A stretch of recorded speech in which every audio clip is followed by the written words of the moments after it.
सुहेल वड़ाइच साहब, खिचड़ी की आप बात हुई तो इलेक्शन के करीब करीब या इलेक्शन वाले दिन खिचड़ी खाई जाएगी, बिरयानी खाई जाएगी, पाए खाए जाएंगे, बर्गर खाए जाएंगे, क्या खाने नज़र आ रहे हैं आपको? देखें, मैं पहले भी अर्ज़ कर चुका हूँ कि हमारे पास इस वक्त कोई क्रेडिबल सर्वे या ऐसी चीज़ तो नहीं है कि जिससे ये अंदाज़ा हो सके कि एग्जैक्टली क्या होगा। अंदाज़े हैं और ज़ाहिर है अंदाज़ों में गलती होती है। पहले तो ये अंदाज़ा लगाया गया था कि ये एक मखलूत हुकूमत होगी और जिसमें 2 मेजर पॉलिटिकल पार्टीज़ शामिल होंगी। फिर ये अंदाज़ा लगाया गया कि नहीं, नून ने ज़ोर लगाया कि नहीं, हम तो तब हम हुकूमत चलाएंगे जब हमारी मेजॉरिटी होगी सिंपल, हम कोलिशन में नहीं जाएंगे। और उसके बाद स्ट्रेटजी में तब्दीली हुई और इस वक्त ऐसे ही लगता है कि कोलिशन बनने नहीं जा रही मरकज़ में और एक नून लेड गवर्नमेंट होगी जिसमें शायद पीपल्स पार्टी नहीं होगी और सिंध जो है वो पीपल्स पार्टी का होगा, क्योंकि बज़ाहिर इंटीरियर सिंध में कोई मुखालफत नज़र नहीं आ रही पीपल्स पार्टी की।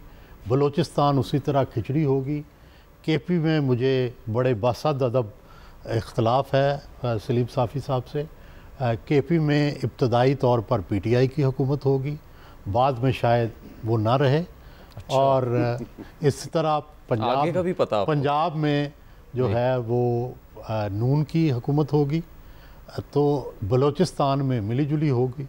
तो ये नक्शा खींचा गया है, लेकिन इस नक्शे में मैंने पहले भी कहा है कि अगर 60% वोटर टर्नआउट हुआ तो इस नक्शे में बहुत बड़ी तब्दीली आ जाएगी। लेकिन अगर 40 से 50% टर्नआउट हुआ तो फिर यही नक्शा नज़र आता है। ठीक है, तो वोटर टर्नआउट का बेनज़ीर के सामने सवाल रखें। साहब आपको चैलेंज कर दिया गया इसी ट्रांसमिशन में।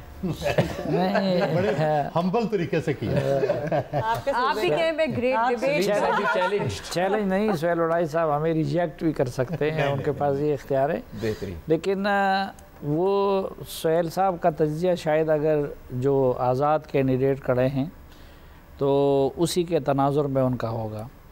मैंने भी आपको ये जो अंदाज़े जो दिए तो उसमें JUI तनहा जितने वोट ले रही है, PTI ये NP जितने तनहा वोट ले रही है, या ये बाकी जमातें ले रही हैं, तो उसमें वो जो आज़ाद के नाम से हैं उनकी तादाद सबसे ज़्यादा होगी। लेकिन आज़ाद का अच्छा एक इसमें अलमिया देखें ना हमारी 2 बड़ी जमातों का, कि खैबर पख्तूनख्वा में पहले 4 पोजीशनों में मुस्लिम लीग, नून और पीपल्स पार्टी है ही नहीं। ये जिस तरह इन्होंने, एक ने अपने आप को सिंध तक और दूसरे ने अपने आप को पंजाब तक महदूद कर रखा था, अब नवाज शरीफ साहब कहते हैं कि ये बीमारी वहाँ से इधर आई है। हालांकि ये बीमारी, अगर बीमारी पहले तो उसको बीमारी कहना मुनासिब भी नहीं है, एक पॉलिटिकल पार्टी है और उसके एक लीडर हैं, तो ये तो लाहौर से उधर आई थी। और फिर उनको परवान चढ़ाने में जिन शख्सियात ने, जिन फ़ौजी शख्सियात ने, जिन DGIs ने किरदार अदा किया था, उसमें भी कोई पठान नहीं था। वो तो खैबर पख्तूनख्वा लेबार्ट्री है, तो जो पहला तजुर्बा किया जाता है तो वो वहाँ पे किया जाता है। लेकिन ये मौका ख़ुद नवाज शरीफ ने भी उनको दिया था कि जब उन्होंने खैबर पख्तूनख्वा को इग्नोर कर लिया था और सिर्फ पंजाब तक अपने आप को तो इसी तरह और बिलावल ने या जरदारी ने भी ये किया था। अच्छा, जो सुहेल वड़ाइच साहब की उसकी जवाब मैं ये अर्ज़ करना चाहूँगा कि उनकी तादाद बाकी मसलन जो आज़ाद कैंडिडेट है वो बड़ी जमात के तौर पर उभरेगी, लेकिन इतनी उनकी तादाद नहीं होगी कि वो सादा अक्सरियत हासिल करेगा, नंबर 1 कि वो हुकूमत बना। नंबर 2, उसमें 50% शायद अब पहले से राब्तों में है, यानी वो बज़ाहिर है बागी लेकिन अंदर से वो मिले हुए हैं। संजीदा ना लेने की बात और इन्हिसार हुकूमत साजी का इन आज़ादों पे होगा, मेरा अंदाज़ा ये है। इनको जिसके पास भेजा जाएगा इन आज़ादों को, तो वो लार्जेस्ट पार्टी बन जाएगी। आपने जो दिलचस्पी की बात की, साहब कराची की बात होती है, ये कहा जा रहा है कि आपने भी कहा मुस्लिम लीग नून है या फिर पीपल्स पार्टी को कह रहे हैं वो दिलचस्पी नहीं लेते। दावा तो कर रहे हैं नशिस्तें जीतने का। आप शहबाज शरीफ साहब की बात हो तो वो तो पिछले इंतखाबात में बहुत मामूली वोटों के फ़र्क से हारे थे, बल्दिया का जो इलेक्शन था। अब उन्होंने हिस्सा लेने का ही फैसला बदल दिया, जिस पर बाद में तनकीद भी हुई। क्या वजह है इसकी? क्यों मुस्लिम लीग नून या फिर दीगर जमातें कराची में आके मेहनत नहीं करना चाहती, सिंध में आके मेहनत नहीं? देखिए, नून लीग एक ये वाहिद सीट थी जिसपे एक कंपटीशन दे सकती थी या फिर जीत भी सकती थी, लेकिन आपको पता है कि उन्होंने मुल्क के मुख्तलिफ हिस्सों में सीट एडजस्टमेंट की हुई है नून लीग ने।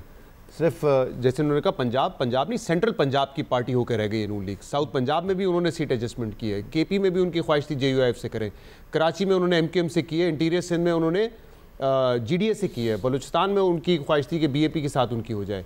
तो इससे पता चलता है ये बिल्कुल दुरुस्त बात है कि जो बड़ी पार्टीज़ हैं वो एक सूबे तक महदूद रह गई हैं। कराची में ये जो सीट बल्दिया की आप जिक्र कर रहे हैं, यहाँ से MQM पाकिस्तान के मुस्तफ़ा कमाल साहब खड़े हुए हैं जी। तो इस सीट पे बड़ी कोशिश की नून लीग ने, उनका पूरा वफ्द आया था यहाँ पे जिन्होंने बातचीत की कि मुस्तफ़ा कमाल साहब विड्रॉ हो जाए और वो शहबाज शरीफ साहब की हिमायत करें, लेकिन क्योंकि मुस्तफ़ा कमाल साहब खुद यहाँ से लड़ना चाह रहे थे, इसलिए यहाँ पे जो है ये कोई इसका मुस्बत पहलू है कि जो मरकजी सतह की जमातें हैं वो छोटी जमातों से अलायंस करें ताकि उनको नुमाइंदगी मिल सके? क्या ये इसका कोई मुस्बत पहलू हो सकता है? मेरे ख्याल से इस पर दबाव का भी एक पहलू है, क्योंकि इस मरतबा कोशिश की जाएगी कि MQM को 10-12 सीटें कराची से दी जाएँ, ताकि जब सेंटर में हुकूमत बने तो उसमें तमाम सीटें नून लीग के पास ना हो, नून लीग को इन पार्टीज़ की ज़रूरत पड़े जिसमें MQM हो, GDA हो।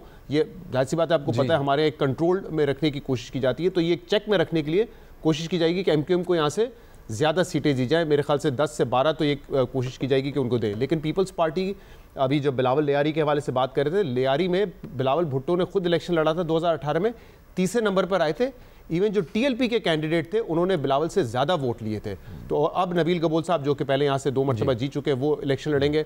ज़रूरी है कि पीपल्स पार्टी यहाँ पे टर्न आउट करे, क्योंकि कराची में 5 ऐसे कॉन्स्टिट्यूएंसीज हैं। शहर की तो सबसे ज़्यादा नशिस्तें कराची से जी 22, और पीपल्स पार्टी 5 पे तो फेवरेट है, 3 मलीर की, एक जहाँ से कादिर पटेल साहब लड़ते हैं केमाड़ी, और एक लियारी क्योंकि हिस्टोरिकली रही है, लास्ट टाइम हारे थे। तो मेरे ख्याल से उनकी ये कोशिश होगी, और सईद गनी साहब बड़े एक्टिवली काम कर रहे हैं, तो कोशिश ये करेंगे कि 7-8 सीटें जो है वो यहाँ से जीतने की कोशिश।